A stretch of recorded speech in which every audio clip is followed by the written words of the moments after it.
Hello नमस्कार दोस्तों, एक बार फिर से आपका स्वागत है हमारे चैनल पर। आज हम भोजपुरी लोकगीत लाए हैं दोस्तों।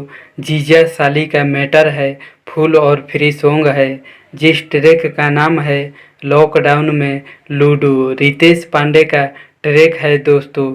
डुएट सॉन्ग है लड़का और लड़की का। तो इस गाने को सुनने से पहले मुझे आपसे एक छोटी सी रिक्वेस्ट है दोस्तों कि अगर आप हमारे चैनल पर नया हैं तो चैनल को सब्सक्राइब करके बगल में बेल आइकन की घंटी ज़रूर दबाइएगा, हर रोज़ मेरा वीडियो सबसे पहले देखने के लिए। तो चलिए दोस्तों, आज का डुएट सॉन्ग देखा जाए और सुना जाए कैसा है। यहाँ देख लीजिए दोस्तों, लड़का और लड़की का मैटर है। एम मतलब लड़का, एफ मतलब लड़की। जी हाँ दोस्तों, ध्यान में रखिएगा। एम मतलब लड़का होगा, एफ मतलब लड़की होगा। एम वाला लड़का का लाइन है, एफ वाला लड़की का लाइन है। तो चलिए हम सुनाते हैं इसको गाकर। आवो साली लगे तनी सट, ना हो जीजा दूरे तनी हट। आवो साली लगे तनी सट, ना हो जीजा दूरे तनी हट। जिया छछना वजनी पास में तू आ जा, जिया छछना वजनी पास में तू आ जा। आजा ना हो ना जीजा जी, गलती कह देब धके है कहीं पाजा।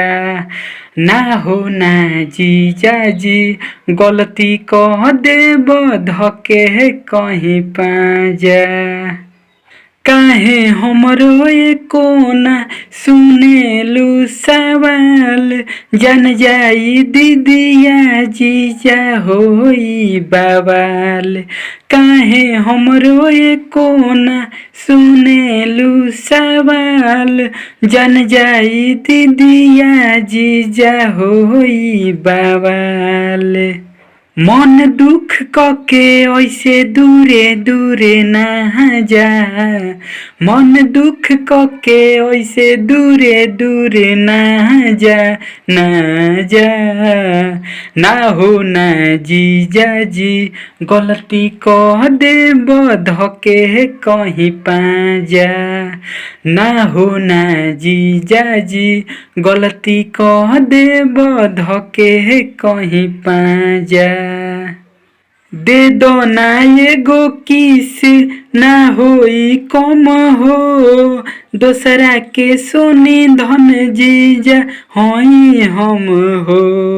दे दो ना एगो किस, ना होई कम हो, दोसरा के सोनी धन जीजा होई हम हो। राकेश रोशन के तू दिल बहला जा, राकेश रोशन के तू दिल बहला जा। आजा ना हो ना जीजा जी, गलती कह देब धके कहीं पाजा। ना हो ना जीजा जी, गलती कह देब धके कहीं पाजा। तो कैसा लगा दोस्तों मेरा वीडियो, आप सब कमेंट करके ज़रूर बताइएगा। वीडियो अच्छा लगे तो लाइक करना ना भूलिएगा दोस्तों। मिलते हैं अगले वीडियो में नए हिट गीत के साथ। तब तक के लिए नमस्कार, बाय बाय दोस्तों।